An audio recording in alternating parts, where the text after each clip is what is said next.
Salut à tous, on se retrouve pour l'épisode 1912 du Zap Image. On commence aujourd'hui en ce mardi 16 août avec des anniversaires et tout d'abord c'est Moussa Sissoko, l'ancien joueur de Tottenham, maintenant joueur du FC Nantes, il fête aujourd'hui ses 33 ans. Bon anniversaire à lui et également Willem Goebbels, donc l'attaquant de l'AS Monaco, il fête aujourd'hui seulement ses 21 ans. Il y a aussi Michael Cuisance, un ancien Marseillais ou même ancien joueur aussi du Bayern Munich, il fête aujourd'hui ses 23 ans, joueur actuellement de l'équipe de Venise en Italie. Et pour finir, c'est l'ancien joueur lillois qui a été transféré là il y a quelques jours du côté de Everton, Amadou Onana. Il fête aujourd'hui ses 21 ans, ce joueur qui a découvert là il y a quelques jours le championnat de Première Ligue. Et on va parler de cette Première Ligue car hier soir il y avait le dernier match de la deuxième journée de ce championnat anglais. C'était entre Liverpool et l'équipe de Crystal Palace et nouvelle contre-performance des Reds de Liverpool. Ils ont concédé le match nul un partout contre cette équipe de Crystal Palace. Wilfried Zaha, buteur côté Crystal Palace à la 32e minute. Luis Diaz a égalisé en seconde période. Heureusement qu'il a égalisé, sinon Liverpool serait incliné lors de cette rencontre hier. Donc Darwin Nunez après un carton rouge, donc il a totalement peiné son équipe. Vraiment, quand tu prends un rouge en plus à la 57e minute, tu joues plus d'une demi-heure avec un joueur en moins, donc ça a été compliqué bien sûr pour Liverpool après de battre cette équipe de Crystal Palace. Donc du coup c'est encore 2 points de perdu pour cette équipe des Reds. Donc Liverpool a dominé totalement cette équipe de Crystal Palace malgré qu'ils ont joué quand même plus de 30 minutes avec un joueur en moins, avec beaucoup plus de possession de balle. 24 tirs, c'est énorme, mais seulement 4 tirs cadrés, beaucoup de frappes hors cadre, s'il y avait trop peu de précision hier du côté de Liverpool pour battre cette équipe de Crystal Palace. Et le piège de Crystal tout simplement pour cette équipe de Liverpool. Et début de saison compliqué pour les Reds parce que lors de la première journée ils avaient concédé le match nul 2 partout contre l'équipe de Fulham, puis là 1 partout contre Crystal Palace. Donc c'est 2 matchs, donc ils n'ont pas perdu c'est vrai, mais ils n'ont toujours pas gagné. C'est seulement 2 points pris sur 6 possibles. Donc déjà 4 points de perdus, surtout par rapport à Manchester City, eux qui ont fait carton plein, 2 matchs, 2 victoires. Donc attention bien sûr à cette équipe de Liverpool. C'est vrai, c'est que le début de saison, mais voilà, c'est déjà 4 points de perdu pour la lutte pour le titre du championnat anglais. Toujours avec cette équipe des Reds, on peut voir la compo de départ de Klopp. Voilà, et le 11 en gros qu'il a aligné pour ce match. Donc c'était la grosse équipe avec la triplette devant Luis Diaz, Mohamed Salah et Darwin Nunez. Donc voilà, c'est seulement un but inscrit par ces trois-là. Et Darwin Nunez, les gars, a été expulsé face à Crystal Palace. Donc il a un peu pété un câble. En gros, il a mis un petit coup de boule, un joueur de Crystal Palace. Et Jürgen Klopp, à la fin du match, il a dit c'est bien sûr un carton rouge. Donc il, en parlant de Nunez, est tout le temps provoqué, mais ce n'est pas comme ça qu'il doit se comporter. Voilà, il a pénalisé bien sûr son équipe, parce que peut-être il y aurait eu, le match serait fini à 11 contre 11. Peut-être Liverpool, bien sûr, aurait gagné ce match. Mais bon, voilà, c'était plus compliqué, bien sûr, de jouer avec un joueur en moins. Et le but de Luis Diaz pour égaliser face à Palace, heureusement qu'il est là. Voilà ce joueur colombien, parce qu'en plus il a marqué un magnifique but. Moi j'ai regardé le match hier les gars, c'est rare que je regarde Liverpool, mais je l'ai regardé et il a marqué un magnifique but où il a dribblé 2-3 joueurs avant, puis il a envoyé une grosse frappe. Donc le gardien de Crystal Palace n'a rien pu faire, un très très beau but. Il sauve quand même les Reds, sinon ça aurait été une défaite déjà pour Liverpool au bout de 2 journées de Première Ligue. Donc félicitations bien sûr à ce joueur qui monte vraiment en puissance match après match. Et c'est presque comme si quelqu'un manquait à Liverpool. Donc on sait que voilà, Liverpool fait un début de saison pas compliqué, 2 matchs, aucune victoire, seulement 2 matchs nuls. Et Sadio Mané, on sait que ce grand joueur de Liverpool à l'époque, on sait que maintenant c'est un nouveau joueur du Bayern, donc peut-être c'est ce joueur qui manque actuellement bien sûr à cette équipe des Reds. On va parler de Wilfried Zaha, voilà ce joueur les gars qu'on parle de temps en temps, mais toujours autant régulier bien sûr du côté de l'Angleterre, et déjà buteur bien sûr lors de cette rencontre hier. Et du coup, vu que c'était le dernier match et tous les autres matchs ont été joués lors de cette deuxième journée de Première Ligue, du coup on va voir tous les résultats de cette deuxième journée de Première Ligue. Donc Chelsea-Tottenham, on en parlait hier, 2 partout, la grosse correction prise par Manchester United contre Brentford 4-0, et City ça passe 4-0, eux se sont imposés contre Bournemouth, la belle victoire de Arsenal 4-2 contre Leicester. Donc actuellement après 2 journées, on peut voir le top 6, donc City en tête avec Arsenal, les 2 équipes sont les seules à avoir remporté leurs 2 premiers matchs, Brentford 3e et les Spurs 4e. Donc on ne voit ni de Liverpool ni Manchester United parce que ces équipes sont très très loin. Donc Liverpool 12e actuellement au classement, et Manchester United, donc c'est simple, ils sont 20e, donc dernier de ce championnat anglais, avec déjà -5 en différence de but. N'oubliez pas, la semaine prochaine, donc dans une semaine, donc week-end prochain là, donc Liverpool 12e affronte Manchester United 20e. Donc voilà, c'est un match à ne pas perdre pour les 2 équipes. Ils vont devoir absolument s'imposer, et bien sûr ces 2 énormes teams anglaises qui vont s'affronter lors de ce Liverpool Manchester United. Et toujours avec le championnat anglais, donc la Première Ligue a fait ses 30 ans sur cette saison, parce que la Première Ligue a été créée en 1992-1993, bon avant le championnat anglais existait, mais c'était sous un autre nom, et du coup on peut voir les derniers vainqueurs voilà, sur ces 29 dernières saisons, donc on peut voir avant la domination quand même de Manchester United, qui remportait souvent le championnat, et depuis 2013 ils ont pu remporter le championnat, ça a été City qui a remporté pas mal de fois le championnat, ou même l'équipe de Chelsea 2 fois. On prend la direction cette fois-ci de l'Espagne. Il y avait aussi quelques matchs de Liga. Donc tout d'abord, l'Atlético Madrid a joué son premier match de Liga pour cette nouvelle saison. C'est une belle victoire du côté de Retafe. 3-0, ils se sont imposés les Colchoneros. Donc Morata doublé et Antoine Griezmann un but. Donc déjà les statistiques du match, on peut voir voilà, niveau possession, donc un peu plus du côté de l'Atlético. Niveau tir, 2 tirs de plus du côté de l'Atlético. Mais bon, Retafe les gars, c'est 10 tirs, aucune frappe cadrée. Si tu cadres pas, tu ne peux pas marquer. Alors que l'équipe de l'Atlético, c'est 5 tirs cadrés. Et ils ont inscrit 3 buts sur ces 5 frappes cadrées. Donc voilà, belle efficacité, belle victoire, parce que 3-0 bien sûr c'est une belle victoire dans le foot, surtout à l'extérieur. Et la une du journal AS aujourd'hui, la signature est Morata. Donc voilà la recrue, c'est alors Morata, malgré que ce soit un joueur qui avait été prêté la saison dernière du côté de la Juventus, là il revient de son prêt. Et voilà, premier match officiel et déjà doublé pour Alvaro Morata. Et on peut voir la une cette fois-ci du journal Marca. Donc Morata et Félix, en gros ils ont fait rêver lors de cette rencontre hier, parce que les deux ont été décisifs. Donc tout d'abord Morata, donc j'ai dit, il a marqué 2 fois lors de son premier match en Liga avec l'Atlético. Donc Félix les a aidés tous les deux, que ce soit lors d'une saison avant et cette saison. Donc à chaque fois, bien sûr, il a été passeur D. Félix pour Alvaro Morata. Et voilà, Morata, auteur d'un doublé face à Retafe. Donc voilà, peut-être le nouveau grand attaquant du côté de l'Atlético Madrid. Ce genre qui a été prêté souvent dans le passé, souvent, bien sûr, surtout à l'équipe de la Juventus Turin. Et gros début de saison du Portugais Félix. Donc c'est simple hier, donc il n'a pas marqué, mais il a été ultra décisif. C'est lui qui a délivré les 3 passes D pour les 2 buteurs. Donc un doublé pour Morata, c'est lui qui a délivré les 2 passes D. Et le but d'Antoine Griezmann à la 75e minute, c'est lui également qui a délivré la passe décisive. Et concernant Antoine Griezmann, donc Griezmann buteur, et ça faisait longtemps qu'il n'avait pas marqué. Donc Griezmann s'est offert son premier but de la saison, donc hier soir face à Retafe.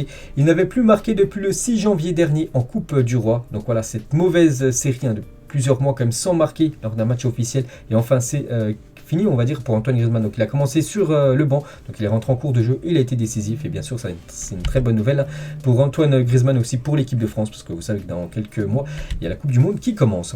Et certaines choses ne changent pas, la relation entre Antoine Griezmann et Koke, bien sûr le milieu de cette équipe des Colchoneros. Il y avait aussi le Betis Séville contre l'équipe de Elche, et là aussi belle victoire, 3-0, c'est donc le Betis à domicile. Donc Iglesias, c'est un doublé de jeune mi pour cette équipe de Séville. Donc on peut voir les statistiques du match, donc il n'y a rien à dire. Le Betis mérite totalement sa victoire. Ils ont totalement dominé cette équipe de Elche. Et il y avait aussi Bilbao contre l'équipe de Mallorca. Score final 0-0. Donc pas grand chose à dire. Pourtant l'équipe de Bilbao, les gars, beaucoup tenté. C'est un peu les mêmes stats que voilà, le Betis ou l'Atlético Madrid. Ils ont beaucoup tenté, mais n'ont pas réussi à marquer, donc plus de 23 tirs, 6 tirs cadrés, mais aucun est rentré au fond des filets, donc c'est surtout un bon point pris pour cette équipe de Majorque. Du coup, tous les résultats de cette première journée de Liga, avec la victoire, n'oubliez pas, du Real Madrid, et le match nul du FC Barcelone contre le Rayo Vallecano. On peut voir actuellement le classement des meilleurs buteurs, ils sont 3 en tête. Donc Morata et Jean-Mi qui ont inscrit un doublé hier, sont en tête actuellement, avec aussi Alex Baena. Les 3 joueurs sont à 2 buts inscrits cette saison de Liga. Et le classement, bon c'est simple, les équipes qui ont gagné sont devant, les équipes qui ont perdu sont derrière, vu qu'il y a seulement une journée qui a été déroulée. Et il y avait aussi 2 matchs en Italie. Tout d'abord la Juventus contre l'équipe de Sassuolo, c'était la première de cette équipe de la Juve pour cette nouvelle saison, et la Juve rentre très bien, on va dire, sur cette nouvelle saison de Serie A. Une grosse victoire 3-0, donc Di Maria et un doublé de Vlahovic, donc félicitations à la Juventus Turin. J'ai pas vu le match, mais bon, d'après les stats, on peut voir quand même que la Juve a quand même été dominée par cette équipe de Sassuolo. Peut-être Sassuolo ne méritait pas de prendre autant de buts, 3-0, parce que la Juve, les gars, c'est 4 tirs cadrés, 3 buts. Ils ont été très très efficaces, alors que l'équipe de Sassuolo, c'est plus de 7 tirs cadrés, et aucune frappe est rentrée au fond des filets. Donc voilà, bon point, belle victoire de la Juventus, malgré que ce soit fait dominer d'après les statistiques. Et Vlahovic, les gars, pour le doublé, donc le premier match pour cette nouvelle saison, et déjà un doublé pour l'attaquant serbe. Et Aurel Di Maria, le nouveau joueur aussi de cette équipe de la Juventus Turin, l'ancien parisien. Donc premier match de championnat et déjà premier but pour Aurel Di Maria. Félicitations au numéro 22 de cette équipe de la vieille dame. Et voilà la connexion Di Maria, Vlahovic. Il y avait aussi Hellas Vérone contre Naples, la première de Naples, et une première parfaite. Enfin, ils ont pris quand même 2 buts, mais ils ont marqué quand même 5 buts. Donc, vraiment grosse victoire du Napoli. On peut voir tous les buteurs. Donc, Naples a totalement dominé cette équipe de Hellas Vérone. Donc, voilà les statistiques du match. Victoire logique de cette équipe du Napoli. Et des chants racistes ont eu lieu lors de Hellas Vérone Naples à l'encontre de Victor Osimhen, toujours aussi honteux. Ça se passe souvent en Italie. Et encore une fois, un problème de racisme, on va dire, dans le football. C'est encore incroyable quand même de voir ça quand même en 2022. Et surtout la belle réaction, la belle réponse surtout de Victor Osimhen qui a été buteur contre cette équipe de Hellas Vérone. Donc le chambrage de Victor Osimhen après son but qui lui a valu des cris racistes par des supporters de Hellas Vérone. Donc voilà ce qu'il a fait en gros. Il a fait cette célébration en train de pleurer par rapport aux supporters de Hellas Vérone. Donc ça a dû bien leur mettre la rage. Donc très très belle réaction bien sûr de Victor Osimhen par rapport, on va dire, à ces idiots qu'il y avait dans les tribunes hier. Et sinon on peut voir tous les résultats de cette première journée de Serie A, avec la victoire aussi de l'AS Roma, de l'Inter Milan ou même de l'AC Milan. Quasiment tous les gros ont gagné lors de cette première journée d'Italie. Et actuellement le classement, donc Naples, Juve, Milan AC, Atalanta Bergame et voilà, et même la Fiorentina, même l'Inter aux premières positions bien sûr de ce classement italien. On quitte l'Italie, on prend la direction de la France. Il y avait une affiche de Ligue 2 hier soir, c'est entre Quevilly et l'équipe de l'AS Saint-Etienne. Et du coup, c'est un match nul. Ça s'est clôturé à 2-2. Quevilly menait 2-0 dans le match. Heureusement, Saint-Etienne est revenu à 2-2. Sinon, ça aurait été une défaite de plus pour les Verts. On peut voir les statistiques du match. Donc voilà, c'est quasiment du kiff-kiff. On va dire un match nul plutôt logique. Et Saint-Etienne, les gars, après 3 journées de Ligue 2, c'est pas ouf. Donc une défaite contre Dijon, un match nul contre Nîmes et un match nul contre Quevilly. Donc 20e avec moins 1 point, parce que n'oubliez pas qu'ils ont commencé avec moins 3, donc maintenant ils ont pris 2 points, donc maintenant ils sont à moins 1, mais toujours négatif et toujours bon dernier de ce championnat de Ligue 2. Et Safaro, donc un joueur de Saint-Etienne, il a dit c'est un match nul amer. On a joué 5 minutes en première mi-temps et on a marqué 2 buts. On fait encore match nul et on n'avance pas. On est sur la bonne voie. Enfin, j'espère. Voilà. C'est vrai que Saint-Etienne, bon après, Batles, le coach, il avait dit qu'il visait la montée sur 2 ans. Peut-être cette année, ça va être trop juste. En plus, il faut essayer de reconstruire une équipe. Ça sera plus, Saint-Etienne jouera plus la montée saison prochaine, même s'ils peuvent bien sûr encore monter cette saison, vu qu'il reste encore beaucoup de matchs, beaucoup de points à prendre. Et voilà, le début de saison est très très moyen pour cette équipe de Saint-Etienne. Et on peut voir, voilà, ils sont toujours à moins 1 point. Donc ils auraient commencé à 0, ils auraient été à 2 points, ils auraient été entre la 14e et la 16e place. Bon, ils auraient été quand même très loin dans ce classement de Ligue 2.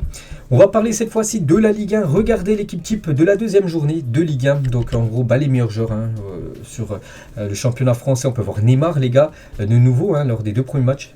Chaque fois il a été élu dans l'équipe type. On peut voir Andrich, un attaquant de Clermont qui a inscrit un doublé. On peut voir par exemple, je sais pas, Janvier, le buteur côté AGOC, ou même Alban Lafont également lors des 2 premières journées. Lui également il était à chaque fois dans l'équipe type du championnat français.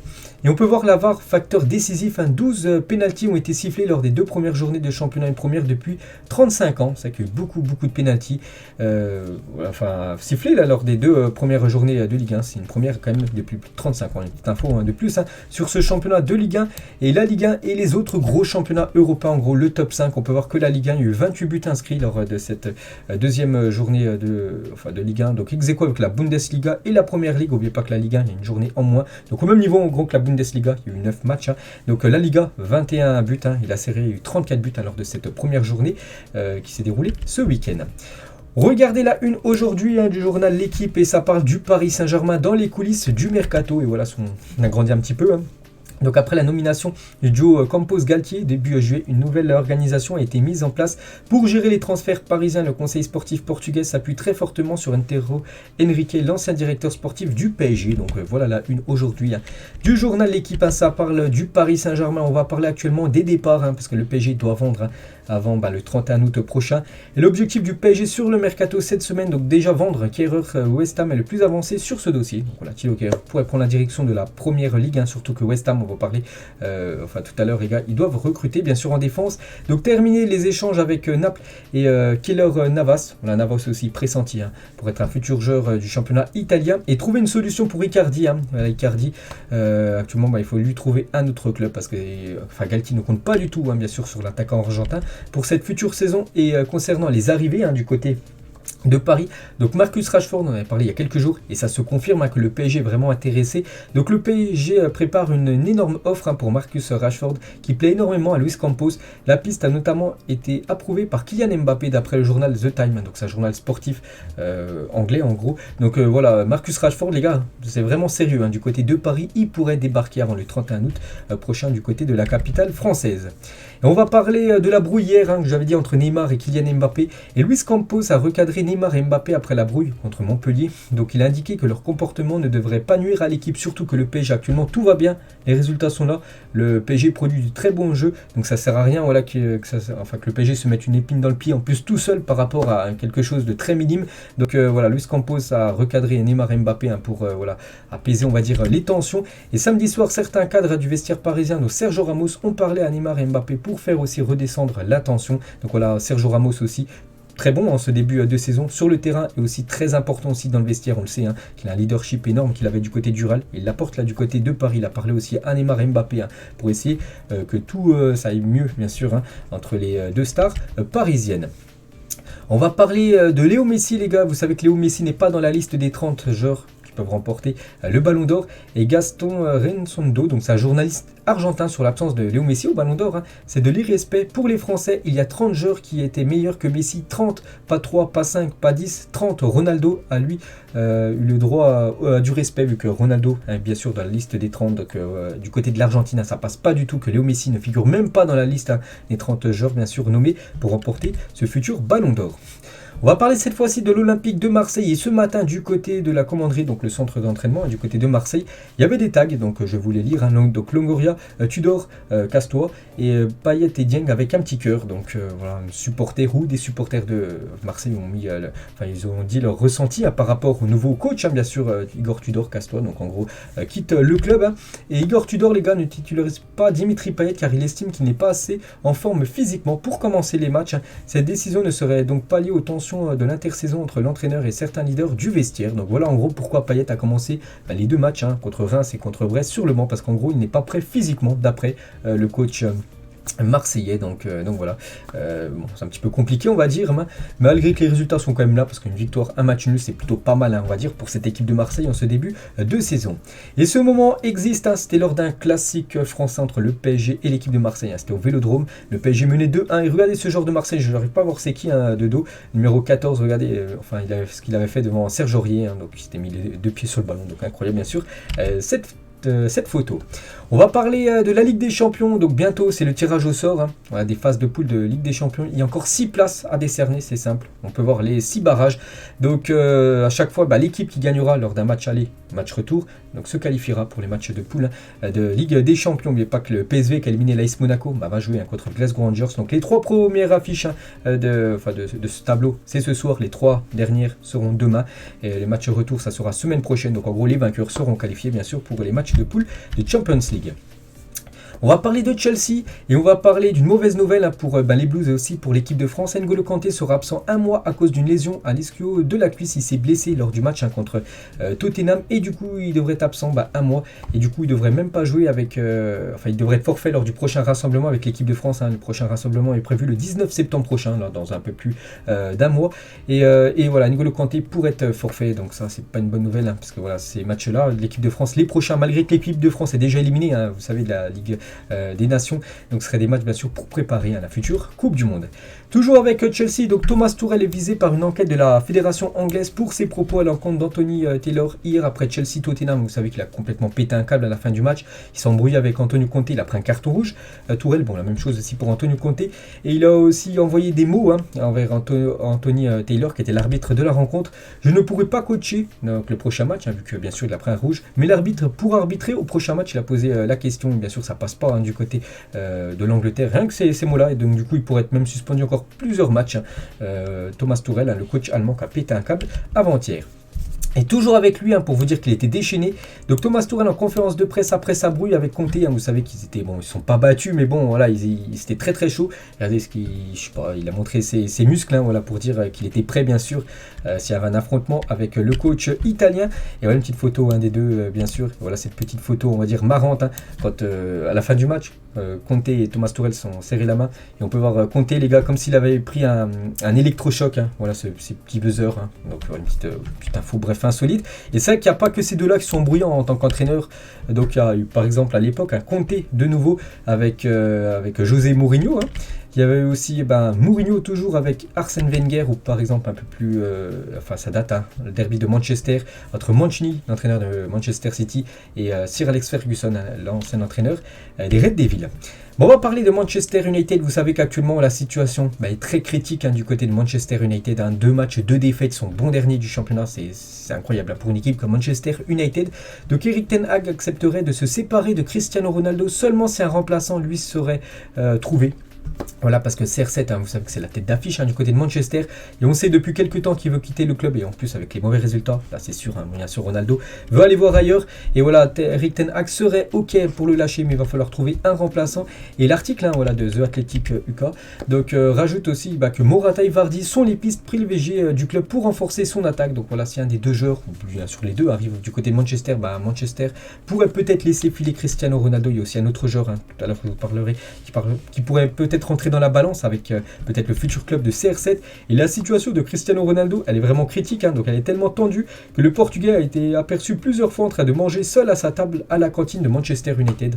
Je sais pas, imaginez les gars, la table le grand réfectoire de Manchester United, et tout seul dans son coin, Cristiano Ronaldo en train de manger tout seul, voilà, son pain et sa compote. C'est incroyable quand même cette info.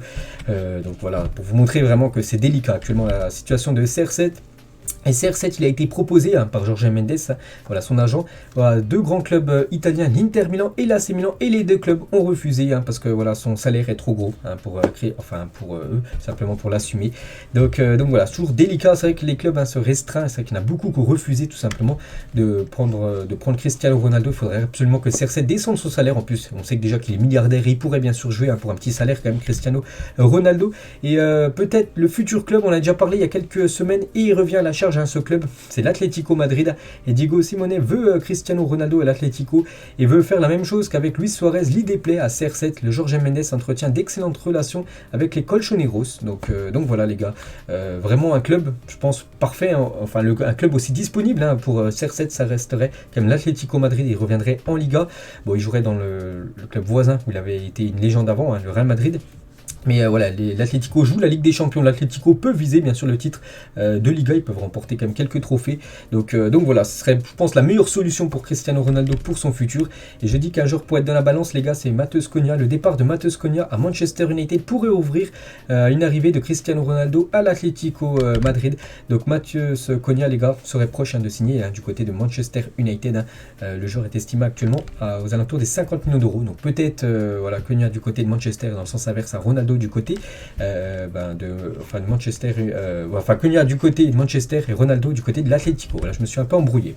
On va parler d'un autre Manchester City. Il y a 11 ans, jour pour jour, une légende signait au club, c'est Sergio Aguero. Il faisait ses débuts avec l'équipe de Manchester City. N'oubliez pas qu'il a inscrit plus de 260 buts et 15 trophées, et un Aguero donc lors de son but contre les Queen's Park Rangers à la 93e minute, qui avait permis à cette équipe de City de remporter ce championnat.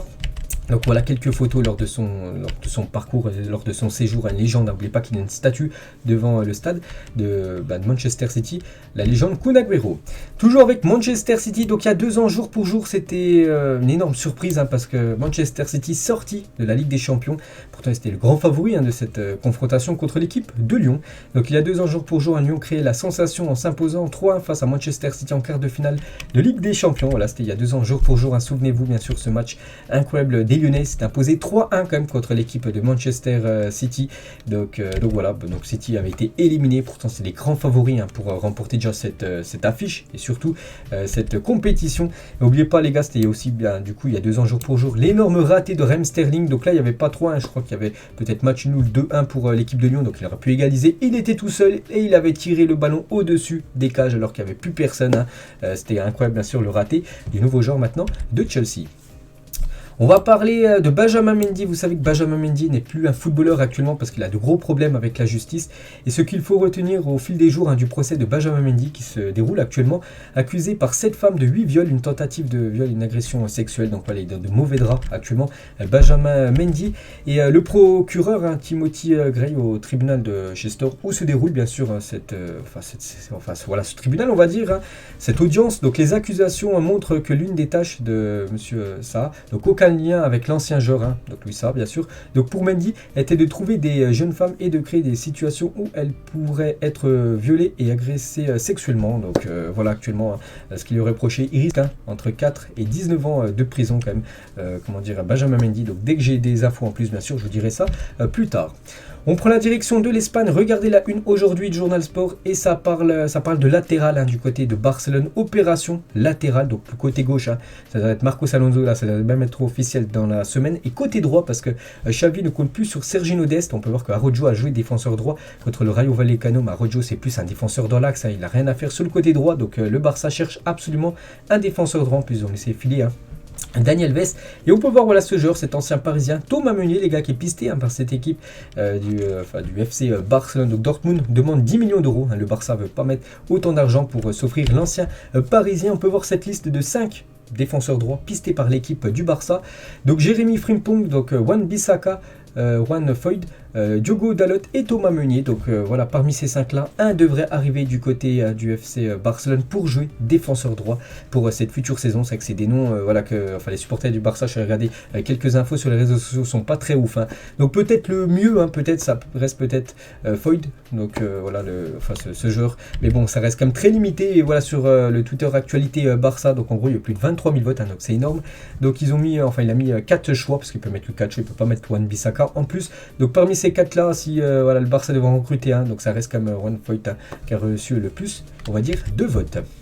Et toujours avec les unes spécialisées sur le Barça. Donc la une journal Modo Deportivo aujourd'hui, donc c'est simple, Bernardo Silva, muy difficile, donc Silva, très difficile. Donc Manchester City réclamerait plus de 100 millions d'euros pour vendre à Bernardo Silva. City ne souhaite pas le brader d'après Modo Deportivo aujourd'hui. On peut voir dans cette une, pourtant on avait entendu qu'il y avait un accord quasiment aux alentours des 60 millions d'euros. Non, en gros, d'après Modo Deportivo, là, City réclame 100 millions d'euros pour lâcher Bernardo Silva. Et là, bien sûr, ça va être compliqué. Et l'entourage de Bernardo Silva affirme que le joueur n'a pas encore pris de décision sur son avenir.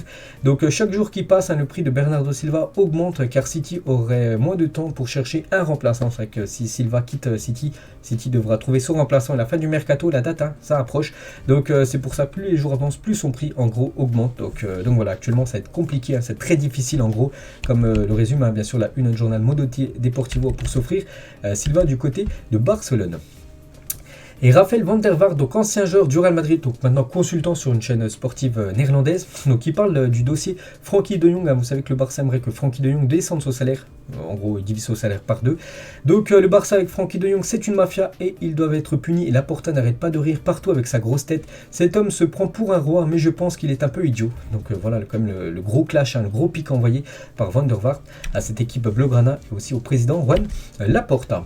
Et toujours avec le FC Barcelone, donc Jürgen Klopp sur le recrutement du Barça, il a dit, donc je ne comprends pas pour plusieurs raisons. Si vous me dites que je n'ai pas d'argent, alors je ne dépense rien.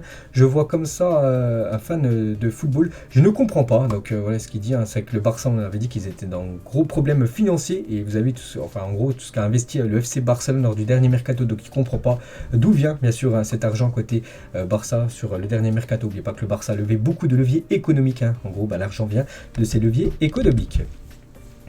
On va parler d'un ancien joueur du FC Barcelone ou même de Liverpool par exemple. Donc Liverpool est national, donc Liverpool a une équipe en Uruguay, vont s'affronter dans le championnat uruguayen. Donc Luis Suarez est arrivé pour se changer dans ce tout petit stade digne du monde amateur. Donc déjà on peut voir là c'est l'entrée du stade et regardez en gros le vestiaire. Voilà le vestiaire, voilà, c'est dans cette petite pièce. Donc bien sûr ça le change par rapport dans les magnifiques vestiaires qu'il avait à l'époque du côté du Camp Nou ou même du côté de Anfield. Toujours sur le continent sud-américain, on va des nouvelles de Dario Benedetto, l'ancien Marseillais. Une dispute, quasiment une bagarre a éclaté entre Benedetto et Carlos Zambrano à la mi-temps de Boca Racing. Donc les deux joueurs qui sont dans la même équipe se seraient battus. On peut voir voilà la grosse balafre qu'il a quand même ce joueur qui s'appelle Zambrano que je connais pas. Et Dario Benedetto on le connaît. Donc lui grosse griffure dans le cou, donc il serait quasiment battu lors de cette rencontre. Pourtant ils jouent les deux dans la même équipe. Oussem Aouar et Yacine Ladi vont être convoqués pour la première fois avec l'Algérie en septembre. Donc là, en septembre, donc, ce sera la trêve internationale. Donc il y aura bien sûr un groupe convoqué par Belmadi. Et normalement, Oussem Aouar et Yacine Ladi devraient être convoqués et jouer pour la première fois avec la sélection algérienne. C'est pas encore officiel, mais voilà, ça pourrait se faire là dans les prochains jours. Une info les gars concernant Diego Carlos, c'est très mauvaise nouvelle les gars pour l'équipe de Aston Villa, parce que Diego Carlos, l'ancien joueur de Séville, souffre d'une rupture du tendon d'Achille. Le Brésilien devra être opéré et sera éloigné des terrains plusieurs mois, quasiment 4 voire 5 mois d'indisponibilité. Donc ça a été la grosse recrue en défense du côté de Aston Villa, et du coup là il ne devrait pas jouer avant quasiment janvier voire peut-être février 2023. Donc gros coup dur pour le défenseur et aussi pour la défense de Aston Villa. Antonella Roccuzzo et Léo Messi, bien sûr, la femme de Léo Messi et le joueur Léo Messi. Voilà une petite photo que Léo Messi a postée sur son profil Instagram hier. On revient 10 ans jour pour jour en arrière et Didier Deschamps disputait son premier match à la tête des Bleus. N'oubliez pas que depuis il a remporté la Coupe du Monde 2018, le plus gros trophée qu'il a pu remporter. La Ligue des Nations 2021, il a été finaliste de l'Euro 2016. Une décennie historique pour les Bleus. C'est vrai que c'est plutôt pas mal quand même. Surtout cette Coupe du Monde. C'est compliqué à gagner une Coupe du Monde, surtout que c'est tous les 4 ans. Et Deschamps a été vainqueur de la Coupe du Monde en tant que coach aussi, n'oubliez pas, en tant que joueur. Seko Fofana a supprimé toutes ses photos sur Instagram et a enlevé la mention Racing Club de Lens dans sa bio. Donc on ne sait pas trop ce que ça veut dire. C'est qu'il avait pas mal de photos. Donc du coup il a tout supprimé et il a enlevé aussi Racing Club de Lens dans sa bio. On ne sait pas trop ce que ça veut dire pour le milieu ivoirien de l'équipe de Lens. Est-ce que ce serait peut-être une piste d'un départ? On ne sait pas. Donc actuellement voilà la situation de Seko Fofana et la situation actuellement de Gaël Kakuta qui veut quitter le club. Et la priorité offensive du FC Nantes pour remplacer Ludovic Blas, lui qui devra aller du côté de Lille. Donc ses stats la saison passée avec Lens, c'est 31 matchs pour 3 buts et 3 passes décisives. Cette photo lors du match Bayern contre l'équipe de Wolfsburg, c'était il y a quelques jours où le Bayern s'est imposé 2-0, c'était avant-hier. Et on peut voir le joueur tout à droite, donc il est rouge. C'est Manuel Neuer, les gars, il est dans le camp adverse lors d'un corner, c'est incroyable, regardez comment il est avancé, bien sûr, Manuel Neuer, vous savez que c'est un goal, quasiment un goal volant. Tchouaméni, Camavinga à l'entraînement du côté du Real Madrid, et ces deux qui ont commencé titulaires dimanche soir, ils n'ont pas été super bons, parce que Carlo Ancelotti, à propos du match du Tchouaméni et de Camavinga, ils n'ont pas joué comme ils savent le faire, je sais, je les vois chaque jour à l'entraînement, ils n'ont pas pour l'habitude de jouer ainsi, ils n'ont rien fait de mal, mais ils peuvent faire en gros beaucoup mieux par rapport à ce qu'ils ont produit contre l'équipe de Almeria dimanche soir. Les nouvelles de Wesley Fofana est de plus en plus en gros énervé après avoir appris que Leicester veut battre un record mondial avec un éventuel transfert le concernant, en gros en tant que défenseur. Donc Leicester demanderait plus de 95 millions d'euros et bien sûr ça ne le plaît pas parce qu'en gros lui veut quitter l'équipe de Leicester pour rejoindre l'équipe de Chelsea et du coup Leicester demande 95 millions d'euros, ça coince bien sûr donc parce que Leicester aimerait tout simplement devenir de nouveau le club qui a vendu en gros le défenseur le plus cher de l'histoire, c'est toujours eux pour l'instant avec Harry Maguire, mais il pourrait augmenter bien sûr ce record avec cette fois-ci Wesley Fofana du côté de Chelsea pour minimum 95 millions d'euros. Harry Maguire c'était 93 millions. Il n'y a eu ni carton ni faute sur ce tirage de cheveux de Romero sur Cucurella avant-hier. Donc je vous l'ai montré bien sûr cette photo, c'est qu'il a pris aucun jaune, même une faute les gars, ça n'a même pas été sifflé bien sûr sur ce tirage de cheveux sur le nouveau joueur de Chelsea. Yves Bissouma portant des chaussures Nike personnalisées inspirées du Mali pour ce joueur qui a joué lors de cette rencontre entre Tottenham et l'équipe de Chelsea. Donc voilà, nouvelle recrue qui a quitté l'équipe de Brighton pour rejoindre Tottenham. Donc il avait des crampons un peu spéciaux les gars, regardez ces crampons spéciaux on va dire Mali avec Y, B, donc Yves Bissouma et le numéro 8, son numéro de maillot. Le musée du Bayern possède un seul maillot étranger au club, celui de Léo Messi. La Pulga l'a offert à Gerd Müller après avoir dépassé son record de but annuel en 2012. À Gerd Müller, mon respect, mon admiration, je vous embrasse. Donc voilà pourquoi un maillot du FC Barcelone, le maillot de Léo Messi, figure dans le musée du Bayern Munich.